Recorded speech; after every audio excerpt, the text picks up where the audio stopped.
그 여자의 이름은 김순자였다. 올해 64.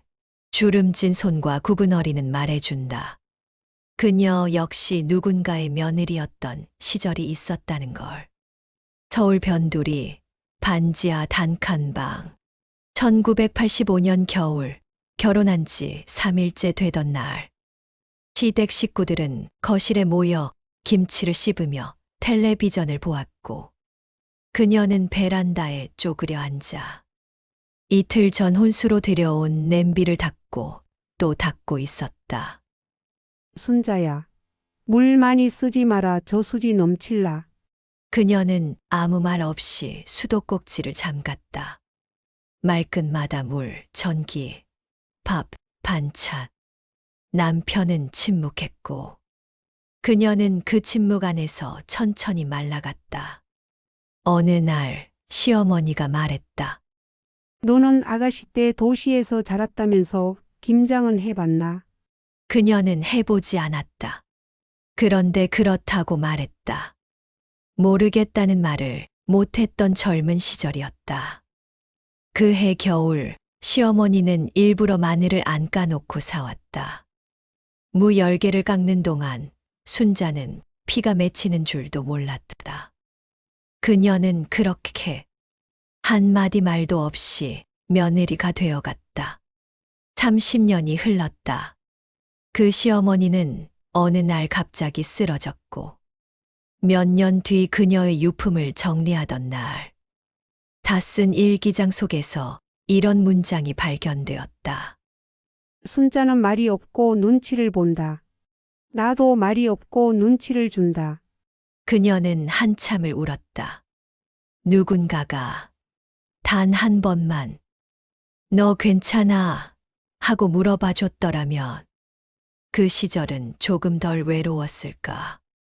카메라는 현재의 순자를 비춘다. 이제는 그녀가 시어머니가 되었다.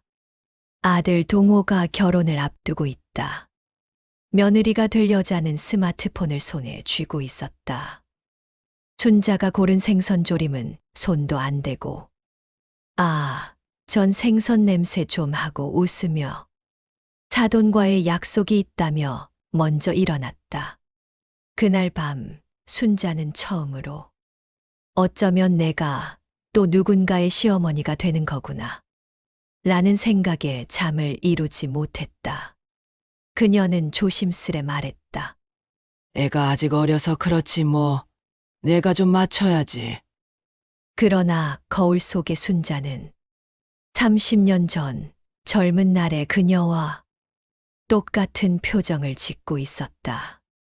그녀는 누군가의 며느리였고, 이제는 누군가의 시어머니다. 하지만 그 마음속 깊은 곳엔 여전히 말 못한 슬픔 하나가 묻혀 있었다. 그녀의 아들 동호는 올해 34이었다. 작고 마른 체구, 조용한 성격. 어릴 때부터 엄마 편이었던 아이다. 아들은 어느 날 갑자기 여자친구를 데려왔다. 긴 생머리, 또렷한 화장. 순자는 그 여자아이를 보며 속으로 중얼거렸다. 내가 저 나이 땐 입술도 못 바르고 다녔는데. 며느리 될 여자는 명랑했다. 그러나 눈빛이 차가웠다. 처음 만났을 때 순자는 생선구이를 준비했다. 하지만 젊은 여자는 젓가락도 들지 않았다. 저 요즘 저탄고지 중이라서요. 죄송해요. 그 말 한마디에 순자는 그냥 웃으며 물컵을 닦았다. 그녀는 그날 저녁 생선을 다시 굽지 않았다. 결혼은 빨리 진행되었다. 상견례도 뭔가 급하게 넘어갔다. 식장도 예물도 모두 젊은 사람들끼리 정했다. 순자는 조용히 아무것도 정하지 못한 시어머니가 되어갔다. 며느리의 친정엄마는 활달했다. 사돈 동호가 아주 착해요. 말투는 부드러웠지만 순자는 그 속에 어딘가 거리가 있음을 느꼈다. 결혼식 날 춘자는 혼자 화장실에서 눈물을 닦았다. 축하드려요. 라는 말들이 귀에 닿지 않았다. 아들의 결혼식 사진은 신랑 신부와 친정엄마는 꼭 붙어 웃고 있었고, 춘자는 한 발짝 떨어져 작게 미소 짓고 있었다. 그날 밤, 춘자는 잠들지 못하고 혼자 남은 부엌에 앉아 있었다. 아들이 보냈던 마지막 문자 하나. 엄마 고마워. 근데 엄마도 이제 좀 자유로워져. 그 문장을 5번쯤 읽고서야 그녀는 그것이 이제 관여하지 말라는 뜻이었음을 알아차렸다. 그리고 그렇게 그녀는 본격적으로 시어머니라는 위치에 앉게 되었다. 결혼 후 한 달, 며느리는 집에 오지 않았다. 아들만 가끔 짐 가지러 왔다. 엄마, 와이프가 요즘 좀 피곤하다 해서 주말엔 장모님 댁에 가기로 했어. 다음에 같이 올게. 다음이란 단어는 그들에게 오지 않아도 되는 날이 되어 있었다. 어느 날 순자는 사고를 끓였다. 아들이 어릴 적 좋아하던 국이었다. 하루 종일 불 앞에 있다. 저녁이 되도록 누구도 오지 않자 순자는 국솥을 식혀가며 혼잣말을 했다. 그래도 이거 냉장고 넣어두면 먹겠지. 그러나 그 국은 사흘 후까지 그대로 식탁 위에 있었다. 그리고 그날 밤 며느리에게서 처음으로 연락이 왔다. 어머님, 다음부터는 이런 요리는 안 해주셔도 돼요. 사실 남편이 요즘 속이 좀 안 좋아서요. 부담 안 주셨으면 해요. 순자는 핸드폰을 한참 들여다보며 문자를 몇 번이나 고치고 지웠다. 그래도 널 위해 한 거야. 나는 그냥 네가 먹는 모습이 보고 싶었어. 결국 아무 말도 보내지 않았다. 그녀는 또다시 말을 삼켰다. 그 젊은 날, 시어머니 앞에서 그러했듯이 그녀는 어느 날 문득 깨달았다. 며느리란 어쩌면 입을 다문 여자라는 이름일 수도 있다는 걸. 그리고 시어머니란 더 이상 말할 수 없는 여자가 되는 과정일지도. 결혼한 지 1년이 넘도록 며느리는 시댁에 오지 않았다. 아들은 점점 더 말을 줄였고 그녀는 점점 더 질문을 멈췄다. 어느 날 순자는 동호에게 말했다. 너 혼자라도 밥 먹고 가. 그러자 아들은 머뭇거리더니 작게 한마디 던졌다. 그럼 와이프는 어떻게 하라고? 그 말이 끝나기도 전에 순자는 뒤돌아섰다. 아, 이젠 내가 밥을 차리는 것도 누군가에겐 문제가 되는구나. 그날 저녁, 그녀는 밥을 안 했다. 불도 끄지 않은 채 한참을 주방에 앉아 있었다. 그녀는 몰랐다. 자신이 어떤 실수를 했는지, 무엇을 바꾸어야 하는지 아무도 알려주지 않았다. 며느리는 아무 말도 하지 않았다. 하지만 더 정확히 말하자면 며느리는 항상 조심스럽게 선을 그었다. 어머님, 저희는 따로 할게요. 어머님, 저희 쪽은 그렇게 안 해요. 어머님, 요즘은 그런 게 부담이에요. 그 모든 말은 정중했지만 단단했다. 벽돌처럼 한 장 한 장 쌓아 올라가는 것 같았다. 순자는 점점 말이 없어졌다. 무슨 말을 해도 돌아오는 건 선의의 차단이었기 때문이다. 시장에서 누가 물었다. 며느리는 요즘 잘 와요? 순자는 웃으며 말했다. 아휴, 요즘은 다 바쁘잖아요.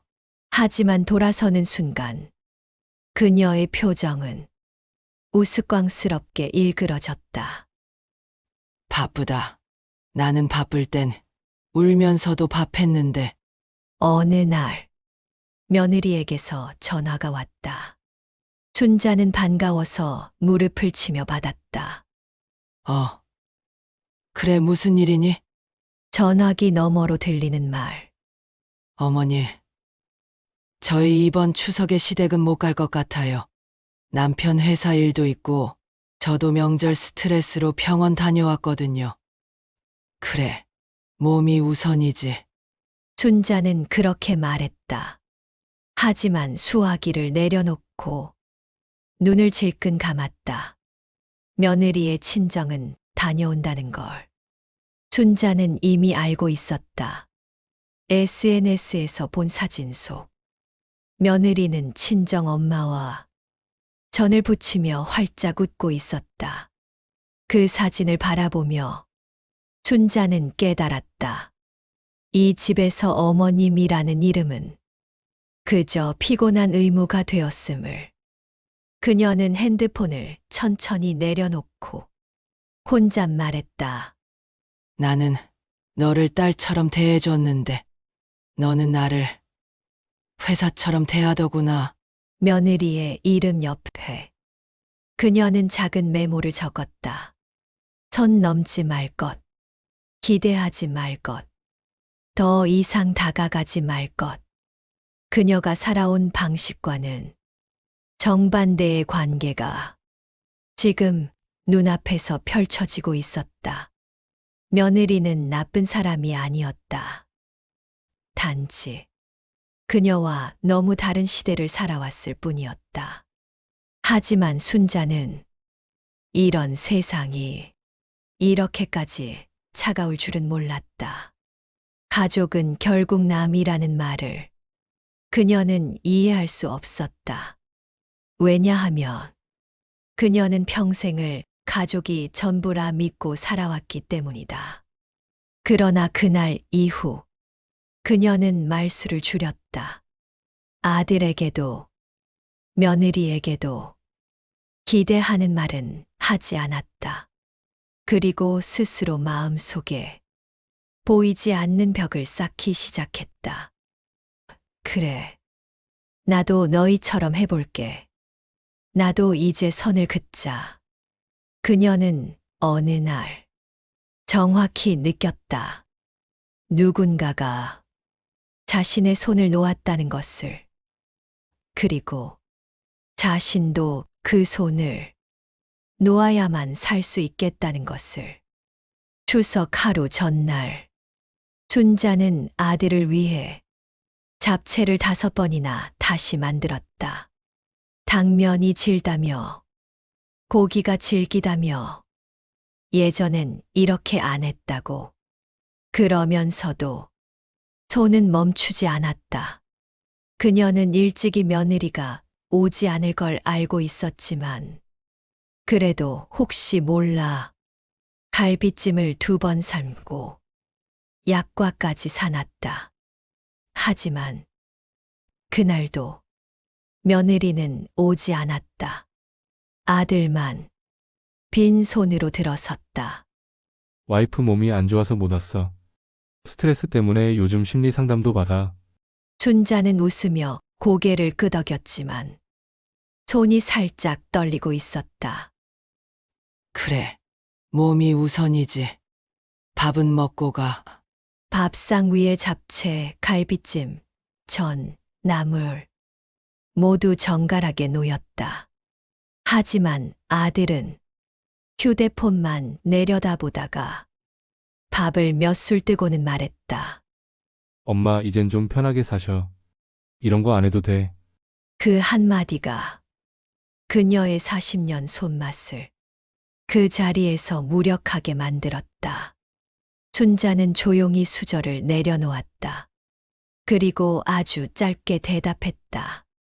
그래, 다음엔 안 할게. 이젠 내 정성이 부담이 되는구나. 그날 밤, 순자는 남은 잡채를 버리려다 손이 멈췄다. 그리고 조용히 비닐봉지에 담아 집 앞에 내놨다. 그것이 자신의 마지막 자존심이었다. 며느리가 예전에 준 매우. 어머님, 그때 너무 감사했어요. 라고 쓰인 작은 쪽지를 춘자는 조용히 찢었다. 그녀는 느꼈다. 감사도 예의도 문자로 남고 끝나는 세상. 진짜 마음은 더는 공유되지 않는다.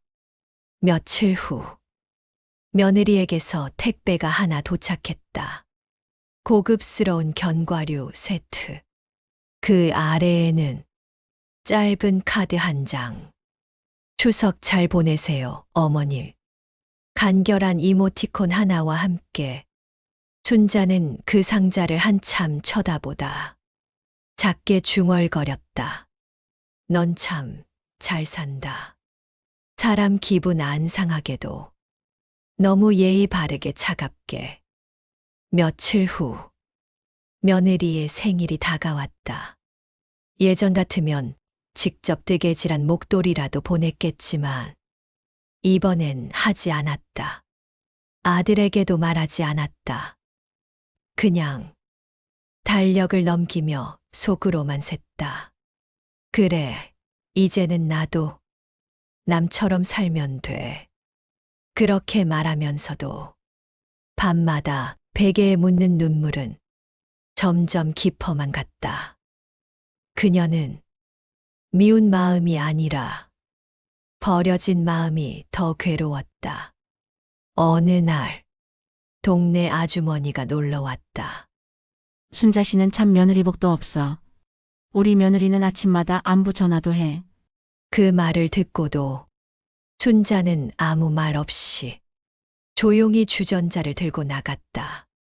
혼잣말처럼 그녀는 말했다. 나도 그렇게 해보려 했어. 근데 이젠 뭐가 정답인지 모르겠어. 그날 밤 춘자는 처음으로 가족 단체 채팅방을 나갔다. 아무 말도 남기지 않고 조용히. 그 누구도 그 사실을 알지 못했다. 그녀는 이제 말 대신 침묵으로 존재를 표현하기 시작했다. 말할수록 상처만 깊어진다는 걸 이제서야 깨달은 것이다. 정성이라는 말은 누군가에겐 사랑이지만 누군가에겐 부담이었다. 그녀는 그걸 뒤늦게 배웠다. 그래서 이제는 정성을 내보이기보다 그저 눈치로 물러서는 사람이 되었다. 어쩌면 그게 늙는다는 걸지도 몰랐다.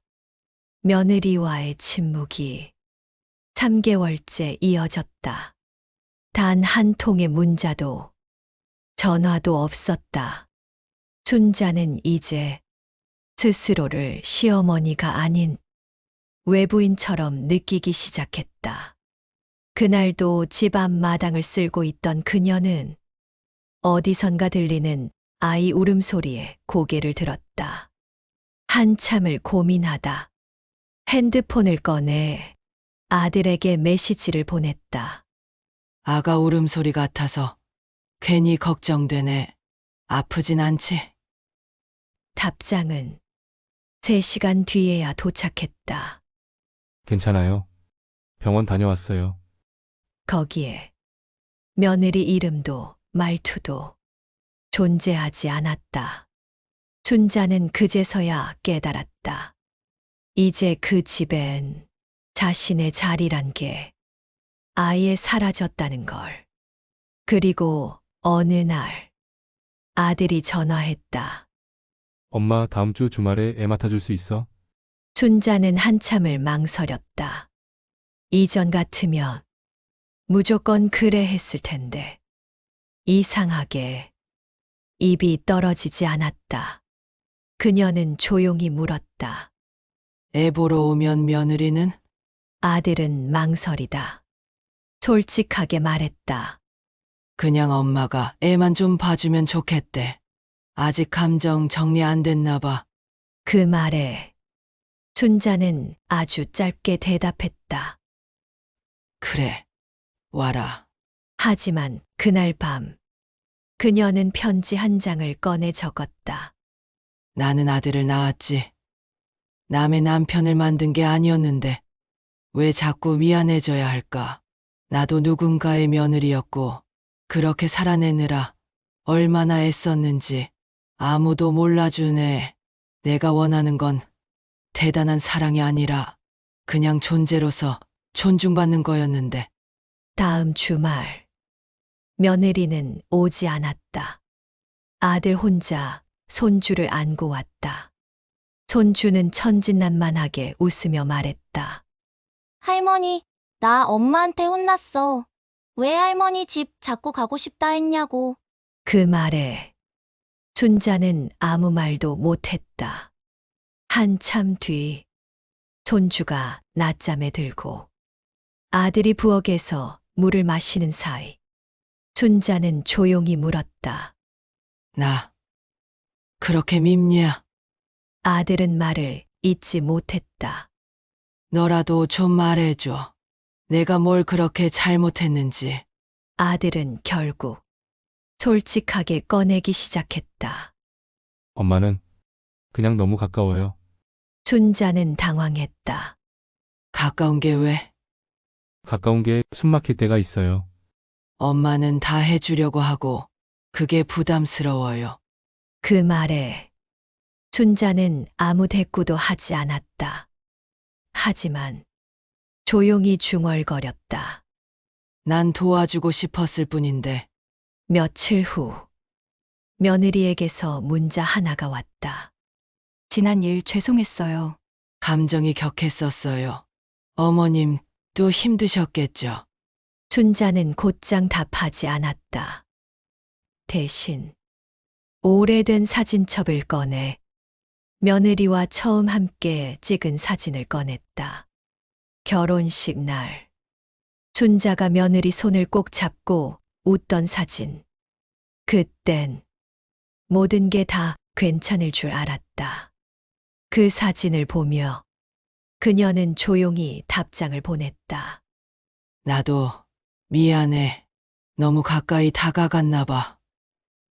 며느리도 답장을 보내왔다. 저도 마음에 여유가 없었어요. 그날 밤 춘자는 처음으로 잠들기 전 눈물을 흘리지 않았다. 그녀는 마음속으로 혼잣말했다. 이젠 서로 조금만 천천히 다가가면 되겠지. 그녀는 누구보다 먼저 용서를 구한 사람이 되었고, 그것이 가족을 다시 잇는 첫 단추가 되었다. 모든 상처는 말로 시작되지만, 진심은 조용히 다가온다. 그리고 그 진심은 서로 조금씩 내려놓을 때 비로소 통한다. 그녀는 늦은 나이에 가족을 다시 배우고 있었다. 봄이 오고 있었다. 그녀는 창밖을 보며 김이 서린 유리창을 손끝으로 닦았다. 그 유리창 너머에 잠시 멈춘 관계가 조금씩 녹고 있었다. 며느리는 그날 이후 매주 짧은 안부 문자를 보냈다. 오늘 날씨 좋네요. 어머님 좋아하시는 햇살 같아요. 김치찌개 끓였는데 어머님 스타일은 역시 못 따라가요. 다음에 꼭 한번 같이 식사해요. 한 줄, 한 줄, 조심스레 건네는 말들 속에서 춘자는 작은 희망을 느꼈다. 그리고 어느 토요일 오후, 현관문이 열렸다. 며느리가 손수 만든 조기구이와 직접 달인 아이 옷가지를 들고 조심스럽게 들어섰다. 어머님 괜찮으시다면 같이 밥 먹을 수 있을까요? 춘자는 말없이 고개를 끄덕였다. 그녀는 잔소리도 충고도 하지 않았다. 그저 그날은 밥상에 앉아 조용히 젓가락을 들었다. 손주는 웃으며 말했다. 할머니 엄마가 오늘은 할머니한테 혼 안 날 거래. 그 웃음에 세 사람의 눈이 동시에 젖었다. 식사가 끝나고 며느리는 조심스럽게 봉투 하나를 내밀었다. 안에는 손글씨로 적힌 편지 한 장이 들어 있었다. 어머님께. 처음엔 솔직히 어머님이 너무 큰 산 같았어요. 무조건 옳고 무조건 맞는 분처럼 느껴졌어요. 그래서 도망치고 싶었던 것 같아요. 하지만 돌아보니 그 무게만큼 사랑이 있었고 배려가 있었더라고요. 너무 늦게 깨달아 죄송해요. 그리고 고맙습니다. 순자는 편지를 읽으며 잠시 말을 잃었다. 그녀의 눈가에 작은 눈물이 맺혔다. 그녀는 편지를 꼭 안고 말했다. 이렇게 써줘서 고맙다. 그날 이후 모든 것이 갑자기 바뀌진 않았다. 여전히 조심스럽고 때로는 어색했다. 하지만 그 어색함마저도 가족의 일부로 받아들이기 시작했다. 며느리는 예전처럼 살가운 말투는 아니었지만 정기적으로 전화를 걸었다. 어머님, 김장 같이 하실래요? 어머님 시야 운동회인데 같이 오실래요? 순자는 그녀가 불편함 대신 함께라는 말을 쓰기 시작한 것만으로 충분히 고마웠다. 어느 날 아들이 조용히 말했다. 엄마 와이프가 요즘 어릴 적 얘기를 자주 해요. 순자는 물었다. 어릴 적 얘기. 그 말에 순자는 말없이 웃었다. 그녀의 기억은 이제 불편한 과거가 아닌 전해지는 이야기가 되어 있었다. 시간은 모든 것을 바꾸지는 않지만 조금씩 사람을 단단하게 만들고 서로를 이해하게 한다. 봄날의 마지막, 순자는 집 앞 텃밭에 나와 작은 상추를 심고 있었다. 그 옆엔 며느리가 모자를 눌러쓰고 같이 흙을 만지고 있었다. 서툴지만 웃으며 서로를 바라보는 그 두 사람은 이제 서로를 조금 더 이해하는 진짜 가족이었다. 어떤 관계도 처음부터 완벽할 순 없다. 부딪히고 멀어지고 그러다 다시 조심스레 다가온다. 사랑도 가족도 시간이 쌓여야 비로소 이해가 된다. 그녀는 이제 며느리를 다시 품에 안을 수 있다. 서툴지만 진심으로. 왜냐면 우리는 가족이니까.